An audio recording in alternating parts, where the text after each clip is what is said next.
ada satu bagian yang dimana itu membuat pemikiran saya itu langsung terbuka. Itu tentang bagaimana umat ini bangkit dalam keadaan yang superior. Tapi pada malamnya dia tertidur dan akhirnya Nabi Muhammad SAW datang ya kepada dirinya. Terus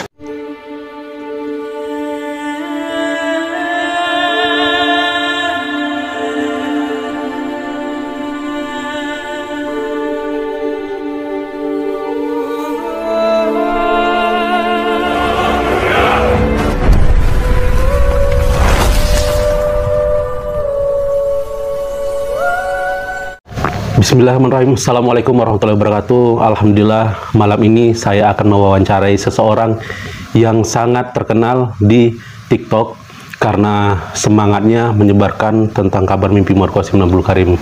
Assalamualaikum Julfikar. Waalaikumsalam warahmatullahi wabarakatuh. Apa kabarnya Julfikar? Ya alhamdulillah sehat baik. Alhamdulillah ya. Terima kasih sebelumnya sudah jauh-jauh datang kemari ya. Mulai di tahun kapan Julfikar ini mengetahui kabar mimpi Muhammad Qasim? Oh, saya percaya mimpi Muhammad Qasim itu pas saya SMA kelas 2 tahun 2021. Itu tahunnya di mana melihatnya? Saya tahunya itu dari waktu itu kan belum ada TikTok gak seramai sekarang ya. Jadi waktu itu tuh ini kebanyakan informasi cepat dan ngetren itu lewatnya tuh lewat Instagram. Waktu itu Instagram juga belum ada Reels. Saya tahunya tuh lewat salah satu video yang tersebar di Instagram, yaitu tentang Perang Dunia Ketiga, dan awal mulainya itu kalau berdasarkan mimpi Muhammad Qasim itu dari kematian Erdogan. Oh, masih ingat nggak itu akun namanya yang di Instagram? Ya, saya udah sedikit lupa ya, soalnya namanya juga tentang mimpi Muhammad Qasim. Akhirnya bisa percaya dengan mimpi Muhammad Qasim itu bagaimana? Itu percaya ke mimpi Muhammad Qasim tuh bukan sesuatu yang terjadi secara cepat atau tiba-tiba ya, tapi memang saat mengetahui mimpi dari Muhammad Qasim itu saya langsung percaya. Soalnya sebelum itu tuh saya udah mempelajari tentang akhir zaman terlebih dahulu, bagaimana zaman dimana fase keempat Mulkan Jabariyah, yang artinya penguasa yang diktator ya bisa dibilang, yang dimana ini umat manusia pada waktu itu kan terperangkap di era kegelapan. Dan memang setelah saya pelajari tentang dunia ini tuh memang saya rasa satu-satunya jalan untuk merubah dunia ini ya keajaiban, dan keajaiban itu tuh adalah orang yang nanti Allah pilih di akhir zaman untuk merubah dunia ini. Terus kalau untuk Julfikar sendiri ini percaya mimpi Muhammad Qasim itu tentu kan ada bagian dari kalimat atau potongan mimpi yang begitu bermakna untuk diri Julfikar. Nah, itu di bagian apanya itu?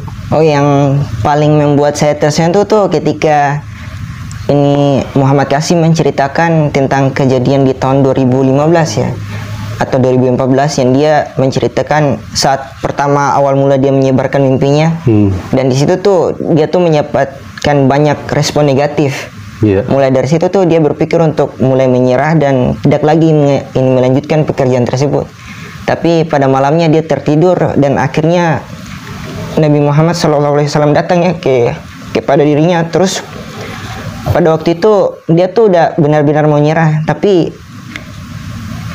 Nabi Muhammad tuh selalu maksa dia untuk, bahkan bukan maksa tapi permohonan atau permintaan Rasulullah kepada Qasim untuk melanjutkan pekerjaannya tersebut gitu.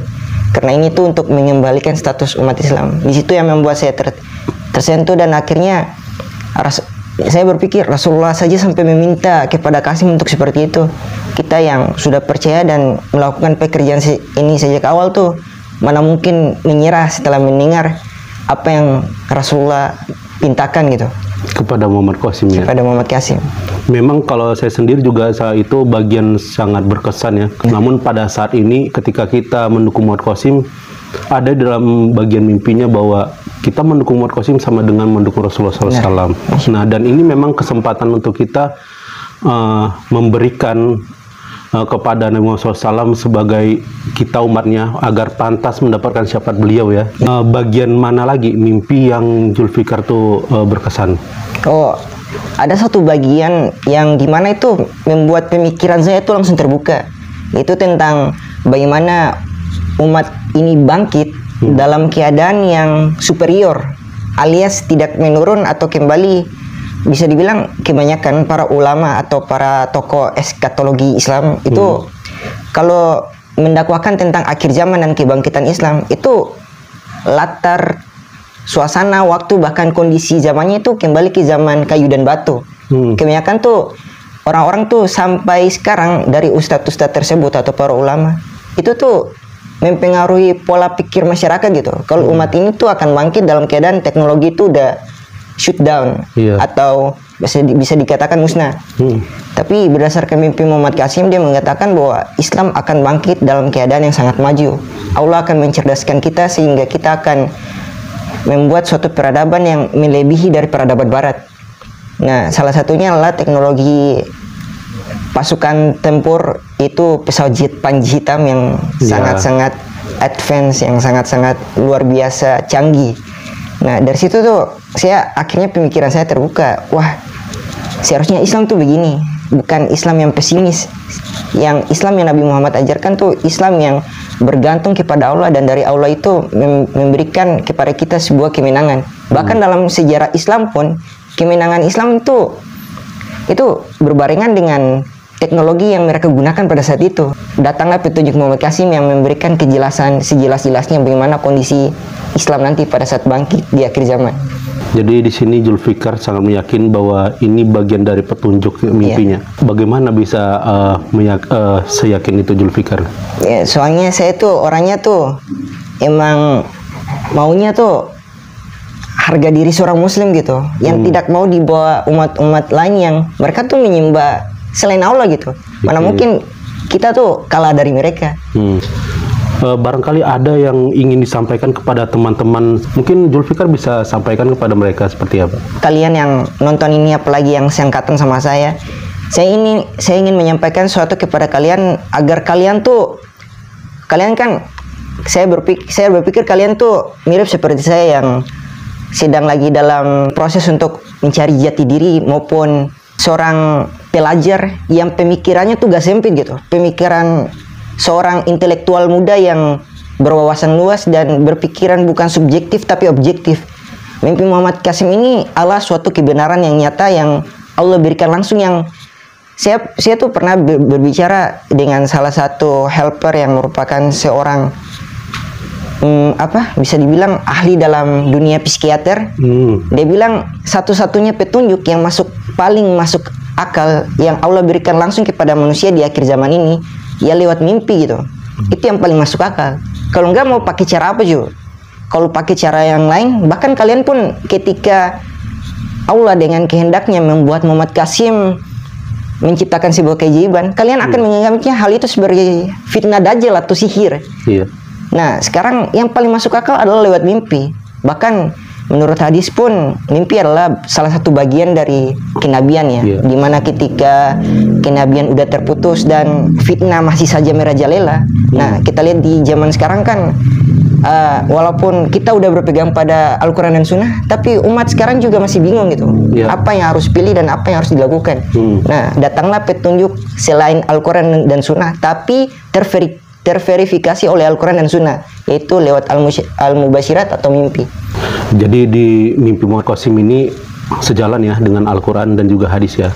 Jadi nggak cukup untuk orang-orang yang mengaku bahwa cukup berpegang teguh dengan Al-Quran gitu ya. Artinya ini bukan hadirnya mimpi ini bukan menggeser kedudukan Al-Quran dan hadis ya. Karena di Al-Quran itu bahkan ada kisah tentang mimpi ya, tentang mimpi Nabi Ibrahim alaihissalam yang hendak menyembelih anaknya Nabi Ismail ya. Nabi Ismail itu. Ketika itu kan menjadi bagian sejarah yang akhirnya dari sejarah tersebut umat Islam membuat hari raya Idul Adha ya. Nah, kalau ke hadis di situ kita bisa lihat seperti yang Zulfikar tadi katakan bahwa ada itu hadis riwayat Nasai kurang lebih isinya bahwa mimpi itu bagian 1/46 bagian dari kenabian ya.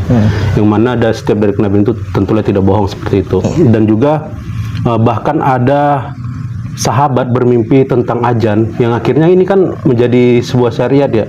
Ajan itu dikumandangkan itu asalnya kan asal muasalnya dari mimpi ya. Seperti itu. Nah, cuman ini nih saya yang ingin sharing sama Zulfikar. orang-orang ini kan ketika mereka melihat kabar mimpi Muhammad Qasim, itu mereka kan ada banyak pro dan kontra dan berpikir bahwa ini bagian dari fitnah Dajjal. Nah, saya hanya heran kok bisa mereka menuduh seperti itu kan, sementara yang disampaikan itu adalah hal-hal baik ya. Bahkan yang saat ini sering beredar ya, yang kita lihat Muhammad Qasim ketika bertemu dengan para ulama di Indonesia, ada Ustadz Zulkifli, ada juga Ustadz Rahmat Baikuni, dan ada kemarin di podcast RJL ya. Gitu. Nah, itu kan kita lihat bahwa Muhammad Qasim menyampaikan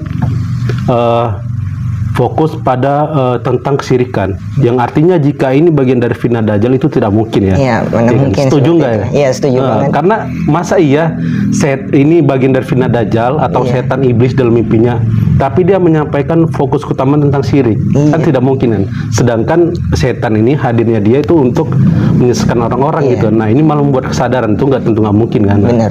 Nah, di sini satu bukti bahwa mimpi ini bukan dari setan. Seperti itu. Tentulah hal baik seperti itu datangnya dari Allah. Jadi untuk Zulfikar, ketika ada orang-orang berkomentar jelek tentang kabar mimpi Muhammad Qasim ini, apa pilihan tepat dari Zulfikar untuk memberikan responnya? Ya, kalau saya sih mengikuti salah satu kata sahabat Nabi ya, yang mengatakan, ya, pertama saya terangkan dulu tentang kebodohan dalam Islam. Kebodohan dalam Islam itu bukan orang yang awam atau tidak tahu apa-apa, tapi kebodohan dalam Islam tuh artinya menolak kebenaran. Yang udah jelas-jelas itu benar, tapi dia tetap menolaknya karena gengsi atau mungkin benci gitu. Nah, makanya itu ketika saya melihat komentar-komentar yang seperti itu, yang komentarnya itu bukan untuk bermaksud sebagai bertanya atau mencari tahu, tetapi untuk bermaksud menyudutkan atau bahkan menghina atau membuat respon negatif terhadap apa yang kita sampaikan. Ya, saya mengikuti kata salah satu sahabat Nabi ya, jika kita berdebat dengan orang bodoh ya kita diam gitu. Yang mana mungkin kita lanjutkan. Ini lebih baik ini berdebat dengan satu orang pintar ketimbang dengan 1000 orang bodoh, karena gak bakal ada ujungnya. Mereka akan mematahkan fakta yang kita sampaikan dengan pengalaman atau dengan emosi mereka. Nah, selama percaya dengan kabar mimpi Muhammad Qasim ini, adakah perubahan dalam melaksanakan sholat? Ya, ada tidak perubahan itu? Sejujurnya nih, yang saya rasakan tuh setiap saya beribadah itu terasa lebih bersih. Atau lebih suci gitu, karena kita udah membersihkan diri kita dari segala bentuk kemusyrikan, dan ya ibadahnya tuh lebih kerasa lebih dekat dengan Allah, karena syirik itu kan bisa memutus hubungan kita dengan Allah gitu ya. Jadi artinya ketika sudah tahu tentang kabar mimpi Muhammad Qasim ini, bersyukur bahwa ada perubahan baik pada diri sendiri ya. Bahkan bisa mengetahui tentang syirik yang ternyata selama ini ada satu hubungan antara seorang hamba kepada Allah Sang Pencipta yang membuat hubungan itu tidak baik seperti itu ya. Masya Allah ya penjelasan dan bagaimana ketika Zulfikar bisa percaya dengan mimpi ini, cukup terinspirasi lah seperti itu. Mudah-mudahan yang lain juga yang menonton ini mereka bisa terinspirasi dari bagaimana Zulfikar yang masih sangat muda ini bisa memikirkan satu hal yang bukan hanya untuk kesenangan diri ya, tapi bahkan bisa memikirkan hal-hal ke depannya, bagaimana tentang dunia ini seperti itu. Oke, terima kasih Zulfikar.